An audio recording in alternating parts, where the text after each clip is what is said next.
Bon, voilà, je vais quand même essayer de vous expliquer quelques exercices. Donc, comment est-ce qu'il faut dériver? Parce qu'il y a plein de gens qui m'ont demandé comment est-ce qu'il faut dériver. Dériver, en fait, ça veut dire, en général, c'est qu'on descend l'exposant. On diminue l'exposant. Maintenant, il y a énormément de règles pour dériver. Donc, vous devez prendre à côté de vous, voilà, la liste. Ça, c'est la liste des règles pour dériver. Comment est-ce que je vais dériver? Alors ici, dans cette colonne-là, on a la fonction à dériver. Et ici, on a écrit, on a le résultat. Qu'est-ce que ça donne quand je dérive ça? Quand je dérive k, par exemple un chiffre, ça devient toujours 0.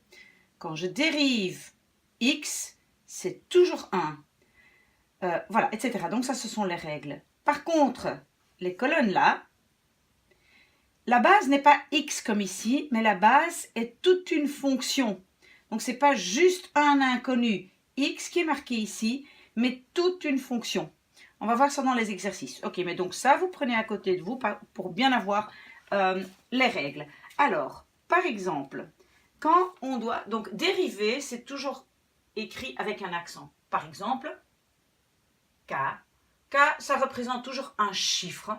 Donc ça peut être 1, ça peut être 5, ça peut être 3, ça peut être 35.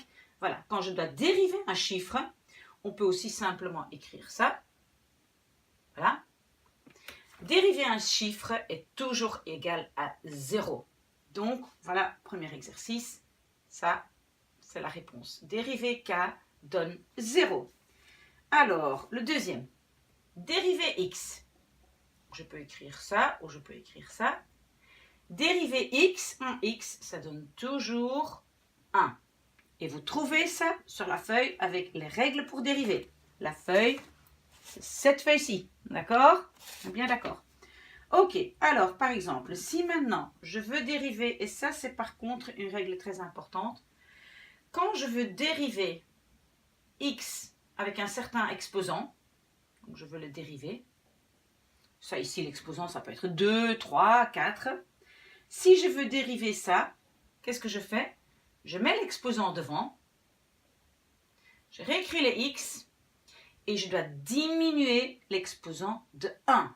Donc ça devient n-1. Pour que ce soit plus clair, je prends l'exercice 4, je pense, et donc je dois dériver. On va prendre un exemple. Voilà. X exposant 6. Je veux dériver ça. Comment est-ce que je dois dériver ça? L'exposant, je le mets devant. Je réécris les x. Et l'exposant là diminue de 1. Donc voilà. Vous voyez? Dériver ceci donne cela. Ok. Alors, encore un exercice. Je dois par exemple dériver un sinus d'un chiffre. Le sinus d'un chiffre dérivé est le cosinus. Comment on peut savoir ça? On ne peut pas. On doit regarder dans cette liste, on doit regarder, voilà, le sinus dérivé donne un cosinus. Et puis là, on va voir aussi si je veux dériver un cosinus, ça va donner moins le sinus. Donc, je peux aussi écrire dériver. Donc, le petit accent là, ça veut dire dériver. Dériver un cosinus, le résultat va être moins le sinus. Ce sont des règles qui existent, je ne pense pas que vous deviez les connaître par cœur, mais vous devez avoir cette liste à côté de vous.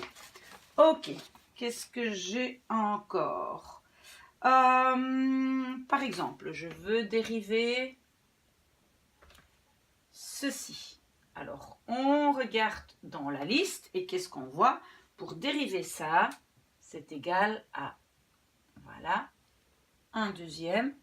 Et je rajoute le x ici. Voilà. Ça, c'est juste, c'est la règle. Il n'y a rien à comprendre. C'est comme ça. Ok.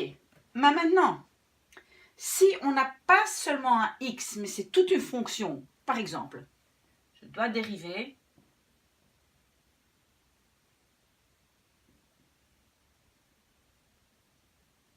voilà. Je vais par exemple dériver ceci. Ça veut dire que j'ai une fonction ici et j'ai une fonction là.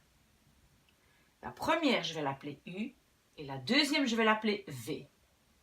Et maintenant, vous regardez dans les règles ici, quelque part là en haut, il y a marqué, quand je veux dériver U fois V, quand je veux dériver ça, le résultat va être U dérivé fois V plus U fois V dérivé. Qu'est-ce que ça veut dire dans notre exemple? Que si je veux dériver U fois V, voilà, U fois V, je prends d'abord le dérivé de U, donc le dérivé de ça, fois V, ça c'est V, plus le U fois V dérivé. Ok, je vais regarder si je trouve un exemple dans la liste. Est-ce que je trouve un exemple?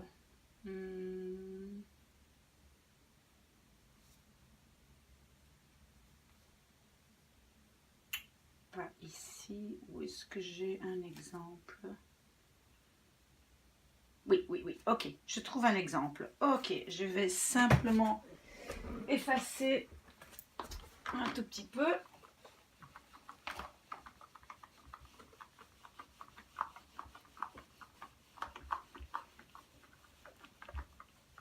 Voilà. Alors, si maintenant j'ai un exemple, c'est le numéro... je l'avais trouvé et maintenant il a disparu.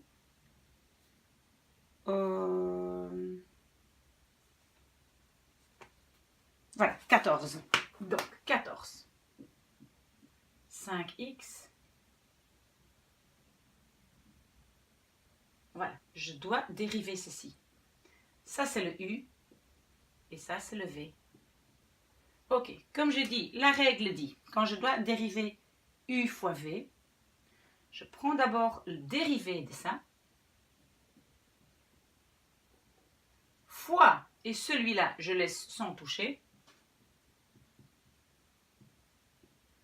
plus, celui-là, je le laisse sans rien faire, fois ça dérivé.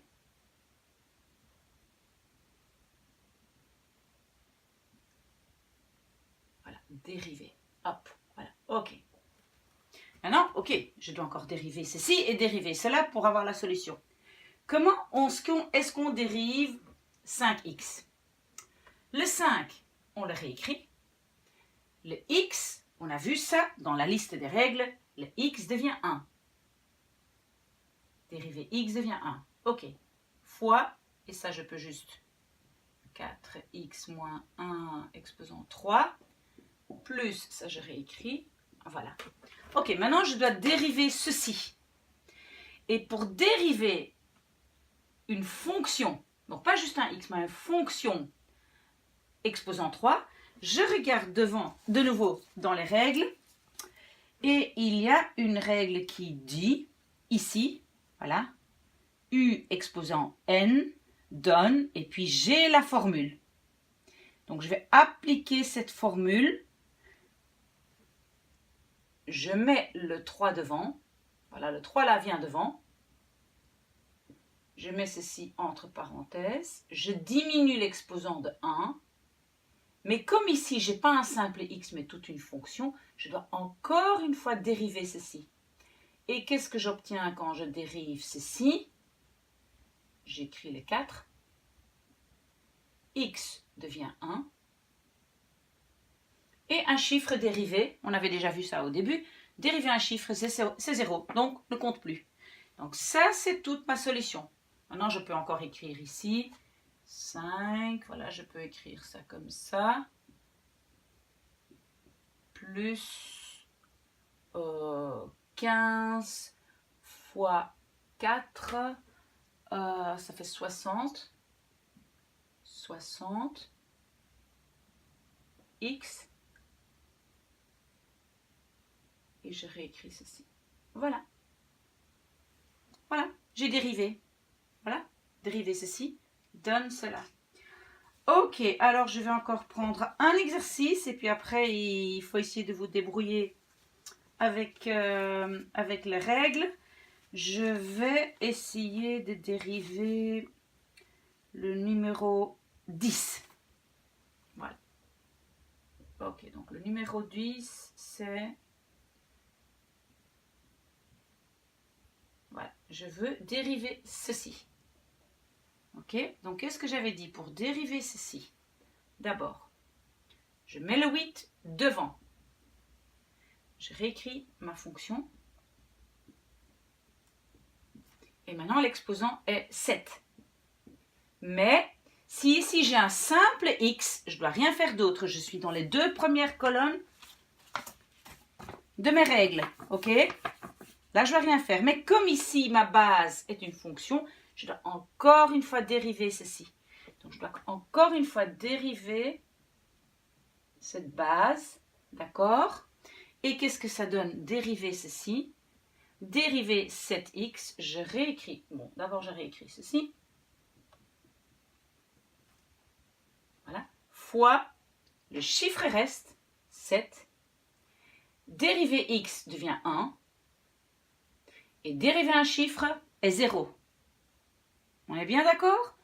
Ok. J'efface et je fais encore un exercice assez facile. Où est mon effaceur? Ici.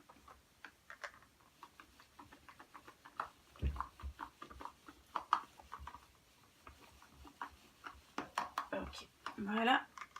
Alors, je prends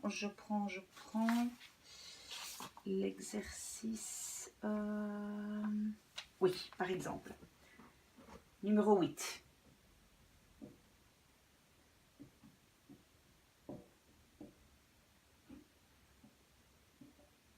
Voilà, quand j'ai des plus et des moins, je peux dériver morceau par morceau.